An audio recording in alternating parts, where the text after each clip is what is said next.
বছর ঘুরলেই বিধানসভা ভোট, এখন থেকেই কোমর বেঁধে ময়দানে তৃণমূল। তাদের নজর বুথে তৃণমূলের পাখির চোখ ২৬-এর ভোট।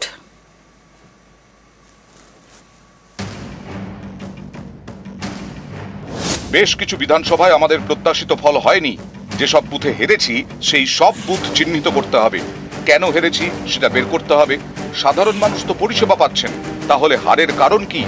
অঞ্চল সভাপতিদের ডেকে জানতে হবে কেন হেরেছি, বাড়ি বাড়ি চিহ্নিত করে যেতে হবে। অভিষেক বন্দ্যোপাধ্যায়ের কড়া বার্তা শনিবারের ভার্চুয়াল বৈঠকে বুঝিয়ে দিয়েছেন বুথ যার জয় তার। সেই মতো ঝাঁপাচ্ছেন তৃণমূলের নেতাকর্মীরা। ২৬-এ বিধানসভা ভোটের আগে তাদের পাখির চোখ বুথে বুথে। পশ্চিমবঙ্গে প্রায় ৮০,৪৯৯টি বুথ, এর মধ্যে প্রায় ২০,০০০ বুথে বিশেষ নজর দিতে বলা হয়েছে তৃণমূলের জেলা নেতৃত্বকে। বুথে বুথে সংগঠনের ভিত আরও মজবুত করতে নির্দেশ দেওয়া হয়েছে। ২১-এর বিধানসভা ভোটের আগে বুথ ভিত্তিক সম্মেলন করেছিলেন মমতা বন্দ্যোপাধ্যায়। এবারও সেই ধাঁচে সম্মেলনের ভাবনা তৃণমূল শীর্ষ নেতৃত্বের। নেত্রী বারবার বলেন বুথ কর্মীরাই আমাদের আসল সম্পদ, এবং প্রত্যেকটি বুথে আমাদের কর্মীরা যেভাবে নেত্রীর ইতিবাচক কাজগুলো, উন্নয়নের স্কিমগুলো বাড়ি বাড়ি নিয়ে যান, বুথ সামলান, নির্বাচনে এজেন্ট হন, বিজেপি বা সিপিএম এর কুৎসা চক্রান্তের মোকাবিলা করেন, বুথ ভিত্তিক সংগঠনটা তৃণমূলের অত্যন্ত শক্তিশালী।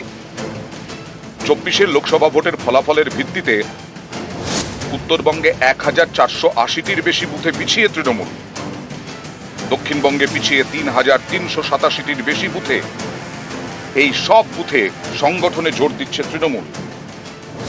নেতাকর্মীদের নির্দেশ দেওয়া হয়েছে বাড়ি বাড়ি যেতে, কেন ভোট কমে গেল তা জানতে। এই সংক্রান্ত রিপোর্ট দিতে বলা হয়েছে শীর্ষ নেতৃত্বকে। ২০২১-এর বিধানসভা নির্বাচনের আগেও দেখতে পাওয়া গিয়েছিল বিভিন্ন জায়গাতে বুথ ভিত্তিক কর্মী সম্মেলন করে আসলে কোথায় সাংগঠনিক দিক থেকে ফাঁকফোকর বা পরিষেবা দেওয়ার ক্ষেত্রে সমস্যা রয়েছে বা দূরত্ব বেড়েছে সাধারণ মানুষের সঙ্গে, তা চিহ্নিত করে নিতে পেরেছিল তৃণমূল কংগ্রেস ২০২৬-এর বিধানসভা নির্বাচনের আগে। তাই বুথের সংগঠনের দিক এবং বুথভিত্তিক সংগঠনের কৌশল তৈরি করার উপরই জোর দিচ্ছে তৃণমূল। ক্যামেরা কুণাল চৌধুরীর সাথে আবির ঘোষাল, নিউজ ১৮ বাংলা, কলকাতা। ব্যাংক ধর্মঘটে ভোগান্তির আশঙ্কা। ২৪ এবং ২৫শে মার্চ ব্যাংক ধর্মঘটের ডাক ইউএফবিইউ এর। ব্যাংক ধর্মঘটের প্রভাব পড়তে পারে এটিএম গুলিতেও। দ্রুত কর্মী নিয়োগের দাবিতেই ব্যাংক ধর্মঘটের ডাক, আর টানা ৪ দিন ব্যাংক বন্ধে ভোগান্তির আশঙ্কা। আরো একবার আপনাদের জানাই, ব্যাংক ধর্মঘটে ভোগান্তির আশঙ্কা রয়েছে। ২৪ এবং ২৫শে মার্চ ব্যাংক ধর্মঘটের ডাক ইউএফবিইউ এর। ব্যাংক ধর্মঘটের প্রভাব পড়তে পারে এটিএম গুলিতেও। দ্রুত কর্মী নিয়োগের দাবিতেই ব্যাংক ধর্মঘটের ডাক, আর টানা ৪ দিন ব্যাংক বন্ধে ভোগান্তির আশঙ্কা।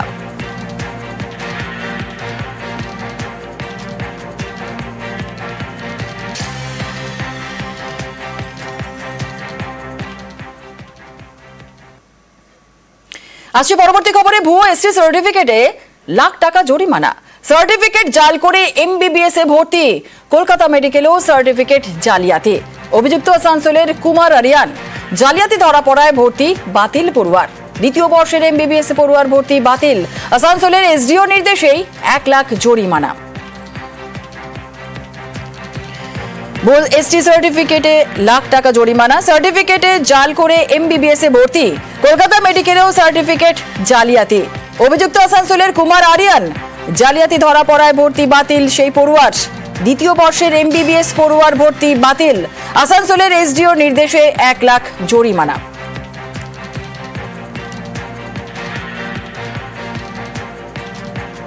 কলকাতায় ফেরানো হোক তসলিমা নাসরিনকে। রাজ্যসভায় সওয়াল বিজেপি সাংসদ শ্রমিক ভট্টাচার্যের। গুরুদাস দাশগুপ্তর পর দ্বিতীয় সাংসদ হিসেবে শ্রমিক ভট্টাচার্য এই দাবি তোলায় সমাজ মাধ্যমে তাকে ধন্যবাদ জানিয়েছেন দ্বিখণ্ডিতের লেখিকা। ২৬-এর ভোটের আগে তসলিমাকে নিয়ে প্রশ্ন তুলে কি তৃণমূলকে চাপে ফেলার কৌশল বিজেপির? এটা কি মুসলিম মৌলবাদ বিরোধিতায় শন? গেরুয়া শিবিরকে পাল্টা আক্রমণ করেছেন তৃণমূলের কল্যাণ বন্দ্যোপাধ্যায়। বাংলার ছদ্ম প্রগতিশীলতার আড়ালে চূড়ান্ত তোষণ, নীতি ও মৌলবাদের কাছে লজ্জাজনক আত্মসমর্পণের দিন শেষ হোক। তসলিমার প্রত্যাবর্তন হোক। বিজেপির মুখে তসলিমা নাসরিনের কথা। সাহিত্যিক তসলিমাকে একসময় কলকাতা ছাড়তে হয়েছিল, তখন বামফ্রন্ট সরকার। ২০০৭ সাল।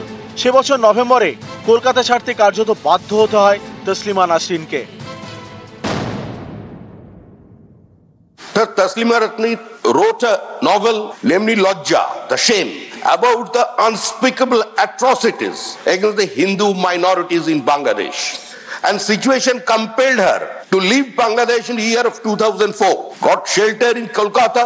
An unfortunate incident happened, which has been orchestrated by a then Congress leader. Congress expelled that person. The Trinamool Congress, they have accepted this person and sent that person to the Parliament of this country. And situation compelled Srimati Tasmin Nasreen to leave Calcutta again. তসলিমাকে কলকাতায় ফেরানোর দাবি। সোমবার সংসদে দাঁড়িয়ে এই দাবি তোলেন BJP সাংসদ শ্রমিক Bhattacharya. Taslima Nasreen wants to come back to Calcutta. Taslima Nasreen কলকাতায় ফিরে আসতে চান, বাংলায় কথা বলতে চান, বাংলায় কবিতা লিখতে চান, বাংলায় সাহিত্য সৃষ্টি করতে চান। বাংলার ছদ্ম প্রগতিশীলতার আড়ালে চূড়ান্ত তোষণ, নীতি ও মৌলবাদের কাছে লজ্জাজনক আত্মসমর্পণের দিন শেষ হোক। তসলিমার প্রত্যাবর্তন হোক। গুরুদাস দাশগুপ্তের পর দ্বিতীয় সাংসদ হিসেবে শ্রমিক ভট্টাচার্য তাকে কলকাতায় ফেরানোর দাবি তোলায় সমাজ মাধ্যমে ধন্যবাদ জানিয়েছেন দ্বিখণ্ডিতের লেখিকা। তিনি জানিয়েছেন, 18 বছর পর রাজ্যসভার সাংসদ ভারতীয় জনতা পার্টির শ্রমিক ভট্টাচার্য আমাকে কলকাতায় ফেরানোর দাবি জানিয়েছেন সংসদে।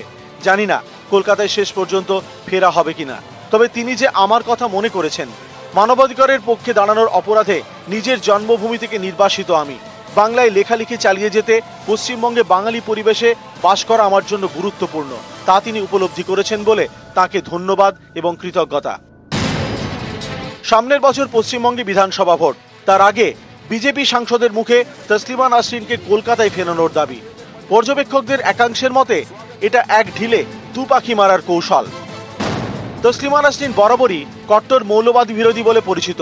তার এই ভাবমূর্তিকে কাজে লাগিয়ে তৃণমূলের ভোটে ভাগ বসাতে চাইছে বিজেপি।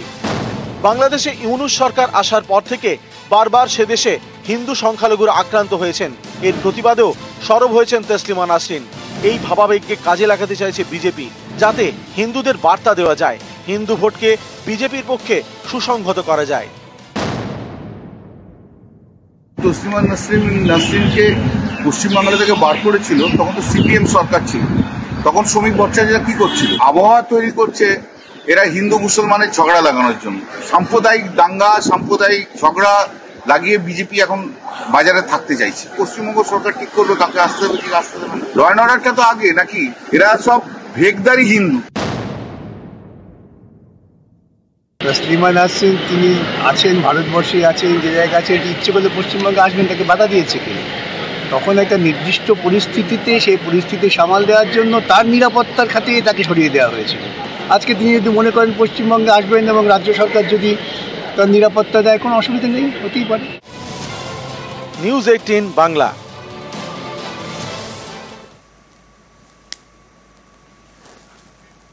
আইএসএফ তৃণমূলের বি টিম নওশাদ সিদ্দিকীর দলকে কড়া আক্রমণ শুভেন্দু অধিকারীর। পাল্টা বিরোধী দলনেতাকে জবাব আইএসএফ বিধায়ক নওশাদ সিদ্দিকীর। বিরোধীরা চোরমার হয়ে যাচ্ছে। শুভেন্দু নওশাদকে কটাক্ষ কুণালের। ও যেদিন ডায়মন্ড হারবার ছেড়ে পালিয়েছে সেদিনই লোক বুঝে নিয়েছে এ টিএমসির বিটি। টিভির ক্যামেরাতে থেকে 2-4টা জনসভা করলে হবে না, ভোটের দিন মাঠে থাকতে হবে। হাড়োয়া উপনির্বাচনও মাঠের দিন ছিল না, ভোটের দিন হচ্ছে ওয়ান ডে ম্যাচ। তৃণমূলের লোকজন আমাদেরকে বলতো যে আমরা বিজেপির বিটিং, এখন বিজেপির লোকজন বলছে আমরা তৃণমূলের বিটিং। আমাদেরকে অনেক রকম ভাবে দেখিয়ে দেওয়া হচ্ছে। আমরা ভাগিদারিত্বের রাজনীতি করতে এসেছি, পিছিয়ে বর্গের দলিত আদিবাসী মুসলমানের অধিকারকে প্রতিষ্ঠা করতে এসেছি। সুতরাং কারো দলের কোনো দলের লেজুর ভিত্তি হয়ে আমরা থাকবো না। এই সব বনাস দুদিন আগে তো ছিল ভাব, এর মধ্যে এই ভয়ঙ্কর পরিস্থিতি। বিরোধী দল তো চুরমার, বিজেপি থেকেও লোক চলে যাচ্ছে, বিরোধী পক্ষের অন্য বিধায়ককে বিরোধী দলনেতা কটাক্ষ করছে। সব কি এটা সৌজন্য? সেগুলোকেও এরা ভয় পেতে শুরু করেছে। ইয়ে ডর আমি আচ্ছা লাগা, পায়ের তলা থেকে মাটি ছড়ছে। ফুরফুরা শরীফে মুখ্যমন্ত্রী মমতা বন্দ্যোপাধ্যায় ইফতারে যোগ দিলেন। সম্প্রীতির বার্তা মমতা বন্দ্যোপাধ্যায়ের।